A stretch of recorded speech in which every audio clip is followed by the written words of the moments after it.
लोगों से बात करते हैं। आप यहाँ पर कितनी देर से वेट कर रहे हैं?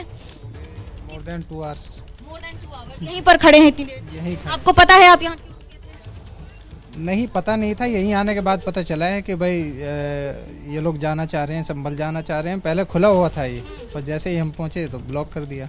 उसके बाद से यहीं पर वेट कर रहे किसी हैं। इंपॉर्टेंट काम के लिए जा रहे थे? पेशेंट से मिलने जाना था हॉस्पिटल में। नहीं, डॉक्टर नहीं हूँ, रिलेटिव हैं। पेशेंट से मिलने जा रहे थे, ये रिलेटिव हैं उनके। उसके बाद यहाँ पर इंतजार कर रहे थे। यहाँ पर जो लोग हैं वो तो यहाँ पर कागज लगाकर बैठे हुए हैं। आगे भी इसी तरह से लोग जिस तरह से गाड़ियों को खोल कर इंतजार कर रहे हैं। तो अब मैं आपको यहाँ इस तरफ की तस्वीरें दिखा रही हूँ, अब आपको मैं दूसरी तरफ की तस्वीरें दिखा दूँ। ये रास्ता नहीं रुका है, ये रास्ता सुबह से ऐसे ही है। और ये रास्ते में बीच में आपको कांग्रेस के कार्यकर्ता दिख जाएंगे, क्योंकि कांग्रेस के ही नेता यहाँ पर मौजूद थे। संभल जाने की कोशिश की जा रही थी, संभल जाने की अनुमति नहीं दी गई। प्रशासन ने साफ कर दिया था कि हम आगे नहीं जाने देंगे। हालांकि बार बार ये कहा जा रहा था कि अनुमति हमें रोकने की नहीं है, पर क्योंकि गाड़ियों की संख्या इतनी ज़्यादा थी, कार्यकर्ताओं की संख्या इतनी ज़्यादा थी, ऐसे में एक फ्लैंक को रोका गया है, दूसरा साइड लगातार चालू था। यानी उत्तर प्रदेश से अगर गाड़ियां आ रही हैं तो वो तो लगातार चल रही थी, पर उसके साथ साथ दिल्ली से उत्तर प्रदेश का ट्रैफिक पिछले 2 घंटे से ज़्यादा से रुका हुआ था। अब इसे तब तक रोका जाएगा जब तक ये पूरा काफिला उधर से यू टर्न लेकर दिल्ली तक ना चला जाए। संभवतः ये बताया जा रहा है कि राहुल गांधी, प्रियंका गांधी दोनों सीधे संसद जाएंगे। संसद में इस मुद्दे को बार बार कांग्रेस और विपक्ष बड़े तौर से उठा रहा है, सवाल कर रहा है और सरकार को घेरने की कोशिश कर रहा है। साथ ही साथ उत्तर प्रदेश के लिए संभल का मुद्दा बड़ा हो जाता है, जहां एक और उत्तर प्रदेश में इसका विरोध प्रदर्शन जारी रहा है, सवाल उठ रहे थे। तो वहीं अब आपको मैं ये एक फ्लैंक चालू हो गया है। ये देखिए, ये एक बड़ी खबर ये है कि अभी तक जो दूसरा वाला रास्ता नहीं चल रहा था, कम से कम वो चालू हो गया है। वहाँ पर अभी ट्रैफिक आना की आवाजाही शुरू हो गई है। ये रास्ता आगे जाके मुरादाबाद, हापुड़, संभल, राजनगर एक्सटेंशन और हिंडन एयरपोर्ट की तरफ भी आगे से बाया चला जाता है। गाजियाबाद की तरफ भी यही रास्ता जाता है, बुलंदशहर की तरफ भी यही रास्ता जाता है।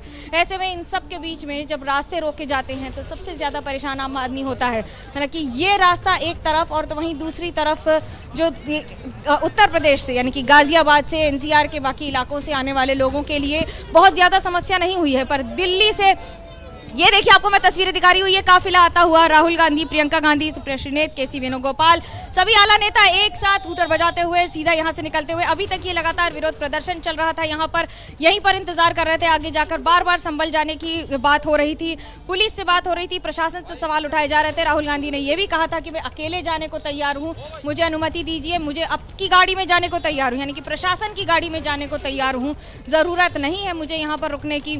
हाथ यहाँ पर लोगों को अभिवादन लेते हुए बाकी सारे कार्यकर्ता, बाकी सारे नेता जो साथ में जा रहे हैं। ये गाड़ियों की संख्या चुनिंदा इसलिए रही है क्योंकि इन्हीं गाड़ियों को अनुमति दी गई थी इस कॉन्वॉय में जाने की। कई ऐसी गाड़ियां हैं जो सीआरपीएफ की थी, सीआरपीएफ की गाड़ियों में नेताओं को बैठाकर ले जाया गया है, एस्कॉर्ट की गाड़ियों में उनको ले जाया गया है। संख्या भले ही 2 व्यक्ति की रखी गई हो, 2 नेता पर गाड़ी रखी गई हो, लेकिन उसके साथ साथ अब यहाँ पर पुलिस में आपको थोड़ी सी हलचल देखने को मिल रही है। 2 घंटे से जो रास्ता पूरी तरह से बंद था, अब उसे धीरे धीरे खोला जाएगा। आगे जो व्हीकल्स लगे थे, बड़ी बड़ी बसों को लगाया गया था रोकने के लिए, उनको डायगोनली रखा गया था, उन्हें रास्ते पर इस तरह से रोक दिया गया था कि गाड़ियां आगे ना जा सकें, कोई भी व्यक्ति आगे ना जा सके। बैरिकेडिंग 3 लेयर की गई थी, सबसे सामने महिला पुलिस, उसके बाद लगातार स्पेशल फोर्सेस उनके यहाँ पे गाजियाबाद पुलिस की, उत्तर प्रदेश पुलिस की, और उसके बाद व्हीकल से रोका गया था कि अगर भीड़ हो या फिर ऐसा भी हो सकता था संभवतः, क्योंकि कई बार नेता विपक्ष हो जो आगे जाना चाहते हैं वो ये कोशिश करते हैं कि या तो 2 व्हीलर पर या बाइक पर या फिर किसी और गाड़ी में, किसी और कार्यकर्ता की गाड़ी में जा सकें। इससे पहले प्रियंका गांधी भी कर चुकी हैं, इससे पहले कई ऐसे नेता कर चुके हैं जो या तो 2 पहिए पर, 2 पहिए वाहन पर चले जाएं, आगे चले जाएं और उस तरह से विरोध प्रदर्शन करें। पर ये जनता है, ये जनता की आवाज़ भी है एक ओर से, तो वहीं दूसरी ओर ये जनता ही है जो यहाँ पर फंसी हुई है, जिसके लिए आवाज़ उठाई जा रही है। और ये महत्वपूर्ण इसलिए हो जाता है क्योंकि जहाँ तक आपकी नज़र जाएगी वहाँ तक आपको रास्ते इसी तरह से बंद नज़र आएंगे। रास्तों पर लोग बैठे हुए हैं। कोई भी व्यक्ति अगर घर से निकलता है कमोवेश एक महत्वपूर्ण काम के लिए ही निकलता है, या तो अपनी नौकरी के लिए या फिर किसी से मिलने के लिए या फिर किसी ज़रूरी काम के लिए, तभी घर से निकलता है। और जो लोग आज सुबह घर से निकले होंगे उन्हें अभी भी इंतज़ार है अपने गंतव्य तक पहुंचने का, अपने डेस्टिनेशन तक पहुंचने का। अभी 2 घंटे से 3 घंटे से ज़्यादा का समय हो चुका है गाज़ीपुर के इस बॉर्डर पर। अगर कुछ आपको दिख रहा है तो सिर्फ और सिर्फ सन्नाटा पसरा हुआ। अभी तक इसे खोलने की अनुमति नहीं दी गई है। छोटी गाड़ियों को, यानी कि एक एक गाड़ी करके रास्ते को खोला जाएगा। एक प्लैंक खोला गया है, गाड़ियों की गति आपको दिख रही है। कल्पना कीजिए ये नेशनल हाईवे 9 है, जहां गाड़ियां 80 किलोमीटर से ऊपर।